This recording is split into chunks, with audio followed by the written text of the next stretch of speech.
Hello everyone, मातृभाषा channel में आपका स्वागत है। मेरा नाम बबीता डिमरी है और हम लोग उत्तराखंड एलटी 2024 हिंदी विषय की तैयारी कर रहे हैं, जिसमें हमारे पहले टॉपिक का नाम है जनपदीय भाषा और साहित्य।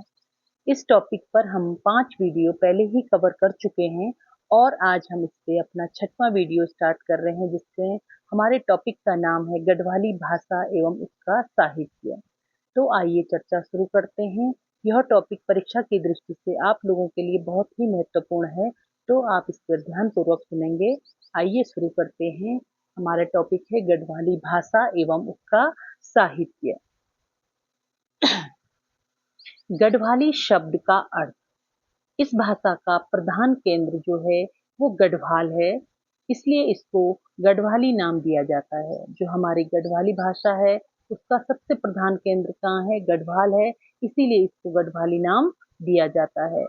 गढ़वाली शब्द की व्युत्पत्ति के बारे में पढ़ते हैं। तो जो गढ़वाली शब्द की व्युत्पत्ति है, इसके विषय में डॉक्टर हरदेव बावरी ने लिखा है कि 15वीं शताब्दी में पंवार राजपूत ने और बाद में बंगाल के पाल राजाओं ने यहाँ पर राज्य किया था।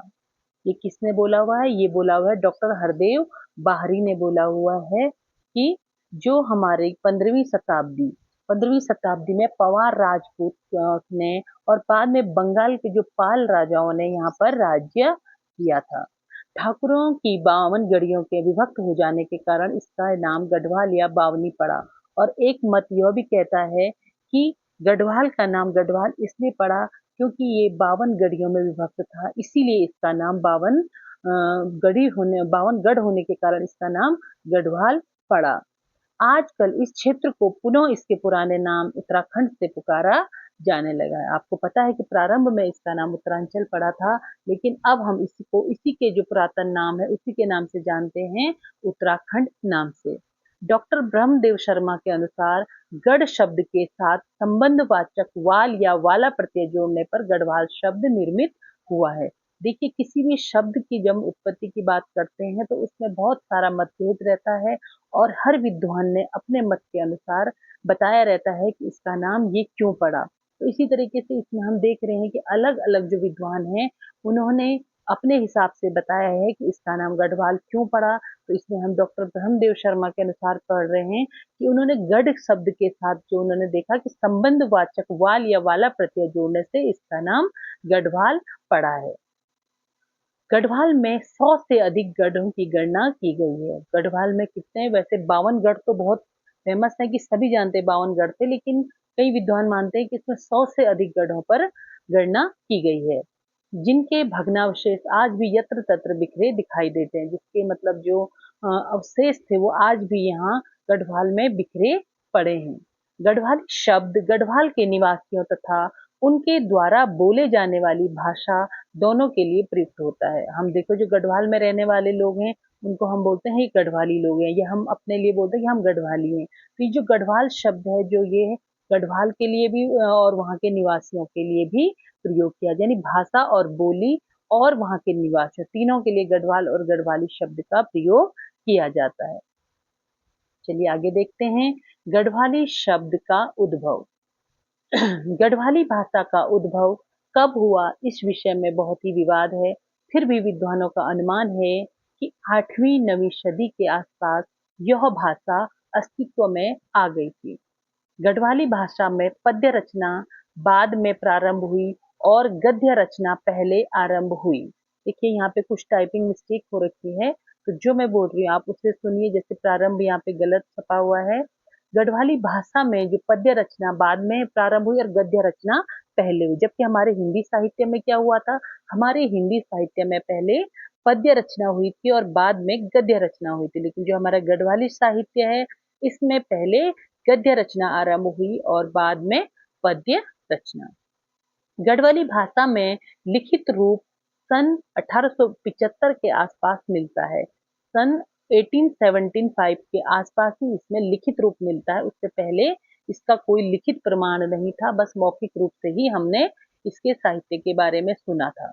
सन 1915 ईस्वी में से पहले गढ़वाल में राजभाषा गढ़वाली और साहित्य की भाषा संस्कृत थी। 1915 ईस्वी से पहले ये बहुत ही इंपॉर्टेंट है, इस लाइन को आप नोट कर लीजिए कि सन 1915 ईस्वी से पहले गढ़वाल में राजभाषा क्या थी? गढ़वाली और साहित्य की भाषा संस्कृत थी। राजा फतेह शाह के शासन में कवि भूषण और मतीराम गढ़वाल आए थे। राजा फतेह शाह जो थे, उनके शासन में कवि भूषण और मतीराम जो थे वो गढ़वाल आए थे, और फिर भी स्थानीय कवि संस्कृत भाषा का मोह त्याग नहीं पाए। फिर भी जो यहाँ के स्थानीय लोग हैं, स्थानीय कवि हैं, उन्होंने फिर भी संस्कृत के प्रति अपना मोह जाहिर किया, यानी संस्कृत को वो लोग फिर भी बहुत पसंद करते थे। गढ़वाली भाषा के आरंभिक रूप पर वैदिक संस्कृत से लेकर लौकिक संस्कृत तक संपूर्ण परंपरा की छाप और शब्द शैली का प्रभाव रहा है। जो हमारी गढ़वाली भाषा है, उसका जो आरंभिक रूप है, शुरुआती रूप है, उस पर हमेशा वैदिक संस्कृत और लौकिक संस्कृत का प्रभाव रहा है। देखिए, हमारा जो उत्तराखंड है, ये एक देवभूमि है और संस्कृत देवों की जो भाषा मानी जाती है, तो यहाँ पर संस्कृत, क्योंकि विद्वानों की भूमि थी, तो संस्कृत का प्रभाव यहाँ पे सर्वाधिक रहा है। इसीलिए पहले यहाँ की साहित्यिक भाषा जो थी वो संस्कृत थी। नेक्स्ट देखिए, गढ़वाली भाषा का विकास। गढ़वाली भाषा का जो प्राचीन रूप है और उस रूप की सामग्री के विषय में पढ़ते हैं। यद्यपि गढ़वाली भाषा 8वीं 9वीं शती के आसपास अस्तित्व में आ गई थी। जो हमारी गढ़वाली भाषा थी वो 8वीं 9वीं सदी के आसपास अस्तित्व में आ गई थी, किंतु उसके लिखित रूप का और मुख्यतः गद्य रूप में उसका लेखन कब शुरू हुआ, यह एक विचारणीय विषय है। क्या कह रहे हैं यहाँ पे कि जो गढ़वाली भाषा है वो 8वीं और 9वीं सदी के आसपास हमारे वहां अस्तित्व में आ गई थी, किंतु जो उसका लिखित रूप है, वो मुख्यतः जो गद्य रूप है, उसका लेखन कब शुरू हुआ, ये आज भी मतलब विचारणीय, इसके बारे में कोई स्पष्ट हमें पता नहीं है। गढ़वाली भाषा के लिखित रूप में खोज करने वाले विद्वानों में 3 साधन हैं। मतलब जो हमारी गढ़वाली जो भाषा का लिखित रूप है, इसका पता हमें कैसे चलता है, इसके प्रमुख 3 साधन हमारे पास हैं। पहला शिलालेख, दूसरा लिखित फरमान, और तीसरा, ये पुराने गलत हो गया यहाँ पे, पुराने समय की चिट्ठी पत्री। क्या है हमारे पास 3 साधन जिससे हम पता कर पाते हैं कि गढ़वाली जो भाषा उसका लिखित रूप कब प्रारंभ हुआ और किन किन चीजों के कारण, किन किन वस्तुओं के कारण हमें पता चलता है कि जो हमारी गढ़वाली भाषा थी वो कब शुरू हुई और उसका गद्य रूप कब शुरू हुआ।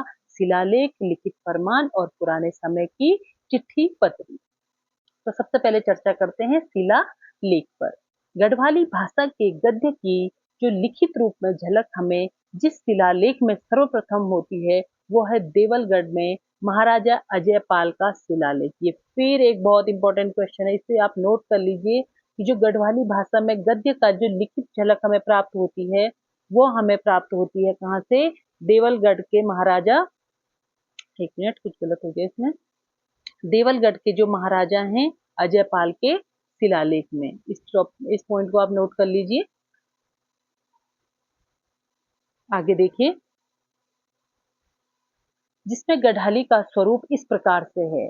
देखिए इसमें किस प्रकार से जो शिलालेख आप जानते हैं ना, शिला मतलब पत्थर, पत्थरों पे लेख लिखा जाता था, क्योंकि पहले कागज नहीं थे, ये सब चीजें नहीं थी, तो उस टाइम शिलाओं पे जो वहाँ के राजा रहते थे वो शिलाओं पे, पत्थरों पे उसमें लिखाया करते थे। ठीक है, तो देखिए किस प्रकार का इस शिलालेख में लिखाया गया है।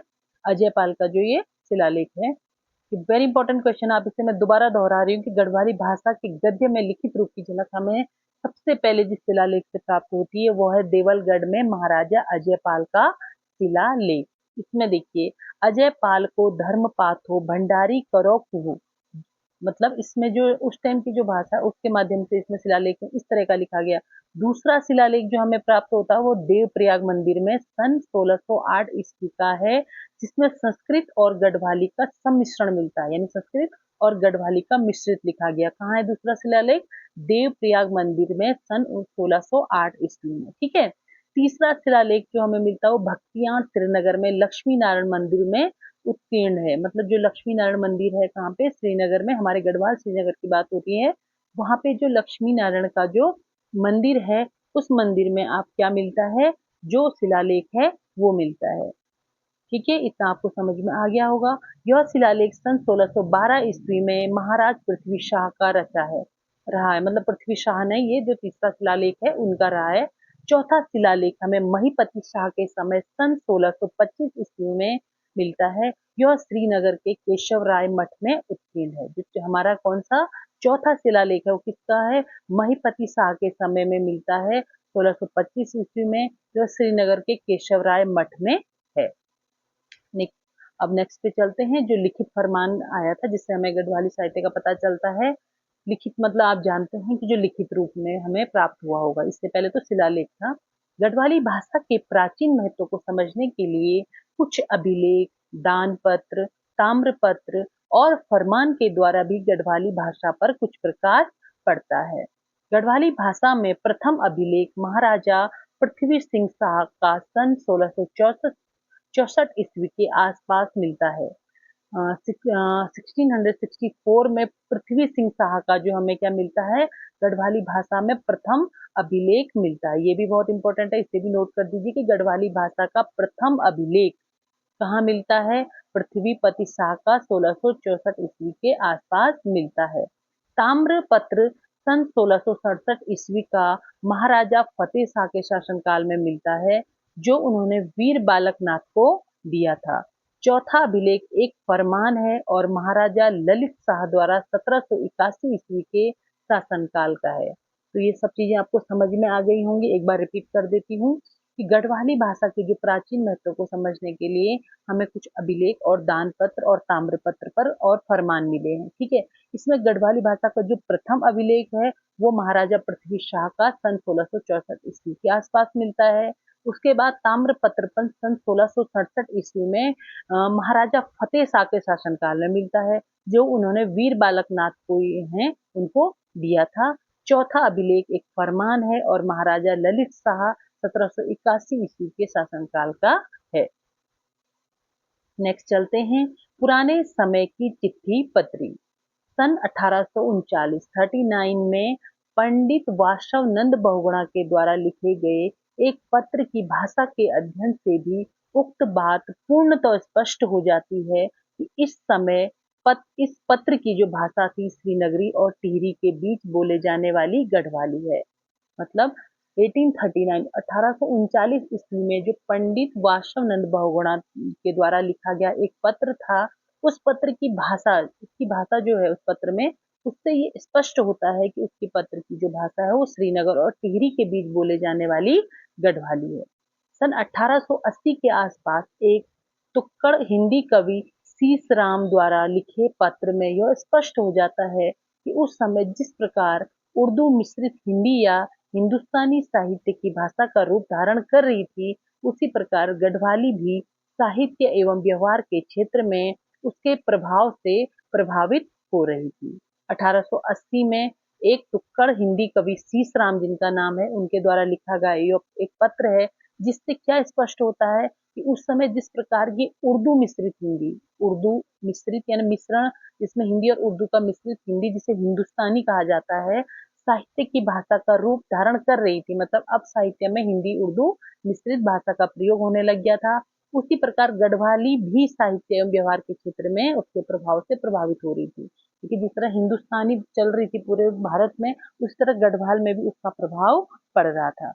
गढ़वाली भाषा के उपयुक्त 3 प्रमुख साधनों के अतिरिक्त भी इस भाषा के प्राचीन साहित्यिक रूप को समझने के लिए लोक गाथा, लोकोक्ति, मुहावरे, लोक वार्ता, अन्य सभी साधन है, जहाँ वैदिक रचनाओं की भांति परंपरागत रूप से मौखिक ही चलते रहे हैं।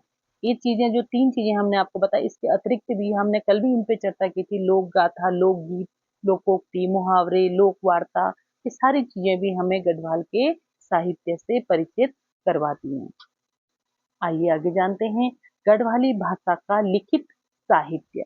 गढ़वाली भाषा के लिखित रूप में पुराने गढ़ की जो पुस्तकें उपलब्ध होती है, उसमें समेणा, विधान, आप इच्छा, सेद्वालो, ढुकौणा, उखेल और श्रीनाथ जी की सुकनलस आदि प्रसिद्ध हैं। इनका रचनाकाल संभवतः 13वीं-14वीं सदी के आसपास का प्रतीत होता है। सन 1780 ईस्वी में लिखी पुस्तक समेणा बहुत ही इंपॉर्टेंट पुस्तक है। 1780 में लिखी पुस्तक समेणा का गद्य काफी परिष्कृत और परिमार्जित है। ये भी आ सकता है क्वेश्चन कि परिष्कृत और परिमार्जित जो हमारी गढ़वाली साहित्य की कौन सी रचना है जो सबसे ज्यादा परिष्कृत और परिमार्जित थी, तो आप लिखेंगे समेणा। या ये भी आ सकता है समेणा जो तो गद्य थी या पद्य थी। तो आपको गद्य बताना और इसका सन पूछा जाएगा तो 1780 बताना है। 18वीं सदी के उत्तरार्ध में गढ़वाली भाषा अपने समर्थ और समृद्ध गद्य के रूप में अभिव्यक्ति के माध्यम के साथ साथ साहित्य की भाषा भी बन गई थी। आगे देखिए, गढ़वाली भाषा का आधुनिक रूप। गढ़वाली भाषा के आधुनिक रूप को निर्धारित करने में अंग्रेजी शासकों का भी महत्वपूर्ण योगदान है। गढ़वाली भाषा में सर्वप्रथम मुद्रांकित पुस्तक, मुद्रांकित यानी जो छपी हुई है, पुस्तक तैयार करने का श्रेय अमेरिका की ईसाई संस्था को है। गढ़वाली भाषा के जो आधुनिक रूप, जो हम आधुनिक रूप में गढ़वाली को जानते हैं, उसको निर्धारित करने में अंग्रेजी शासकों का महत्वपूर्ण योगदान, क्योंकि तब अंग्रेजों का क्या था यहाँ पे, शासन था। गढ़वाली भाषा में सर्वप्रथम मुद्रांकित पुस्तक तैयार करने का जो श्रेय है वो भी अमेरिका की ईसाई संस्था को है। सर्वप्रथम ईसाई धर्मावलंबियों ने सन 1830 ईस्वी के आसपास धर्म प्रचार के लिए न्यू टेस्टामेंट नाम का, टेस्टामेस्ट यहाँ पे छपा हुआ न्यू टेस्टामेंट है ये, का अनुवाद गढ़वाली भाषा में करके उसे मुद्रित कराया था। पंडित गोविंद प्रसाद जो घिंडियाल तथा गॉस्पेल ऑफ मैथ्यू ने गढ़वाली भाषा के आधुनिक रूप निर्धारण में महत्वपूर्ण भूमिका निभाई है। पंडित भवानंद बहुगुणा की गौत हत्या नामक रचना सन 1882 ईस्वी को रचना गढ़वाली साहित्य की महत्वपूर्ण उपलब्धि है। इस युग के अन्य प्रमुख साहित्यकार हैं सीसराम, भवानंद बहुगुणा, झालाग्राम इत्यादि। यहाँ पे आप क्या समझे, जो गढ़वाली भाषा का जो आधुनिक साहित्य है, इसमें सबसे पहले मुद्रांकित जो पुस्तक है उसका श्रेय किसको है, ईसाई संस्था को, अमेरिका की ईसाई संस्था को है। सर्वप्रथम ईसाई धर्मावलंबियों ने 1830 ईस्वी में धर्म के प्रचार प्रसार के लिए न्यू टेस्टामेंट का अनुवाद गढ़वाली भाषा में करके उसे मुद्रित करवाया था। पंडित गोविंद प्रसाद घिंडियाल तथा गॉस्पेल ऑफ मैथ्यू ने गढ़वाली भाषा के आधुनिक रूप निर्धारण में महत्वपूर्ण भूमिका निभाई है। ठीक है, अब इसके निष्कर्ष को देखिए। गढ़वाली भाषा का कतिपय स्वार्थों के कारण विरोध होते हुए भी निरंतर विकास हो रहा था। गढ़वाली भाषा ने अपनी जातीय विशेषताओं के अनुरूप अंग्रेजी साहित्य की स्पष्टता, भाव व्यंजना, बंगाल की मधुरता, उर्दू की व्यवहारिकता और मराठी की गंभीरता के प्रभाव को ग्रहण किया है। अतः गढ़वाली अपने जन्म से लेकर आज तक संघर्षरत है। उसे संघर्षों और झंझावतों ने ही जीवित रखा हुआ है और विकास की ओर उन्मुख किया है। डॉक्टर सूरवीर सिंह के अनुसार गढ़वाली भाषा को गढ़वाल राज्य और उसके नागरिकों द्वारा कई सौ शताब्दियों तक राजकीय मान्यता प्राप्त थी। यह बात गढ़वाल के नरेशों द्वारा प्रसारित ताम्र पत्रों एवं शिलालेखों की भाषा देखने से स्पष्ट हो जाती है। अगली वीडियो में हम गढ़वाली साहित्य के इतिहास पर चर्चा करते हैं। उम्मीद है जितना मैंने आपको पढ़ाया आपको समझ में आ गया होगा, और इसमें जो भी इम्पोर्टेंट क्वेश्चन है परीक्षा की दृष्टि से मैंने आपको बताए, आप इन्हें कॉपी में नोट कर लीजिए।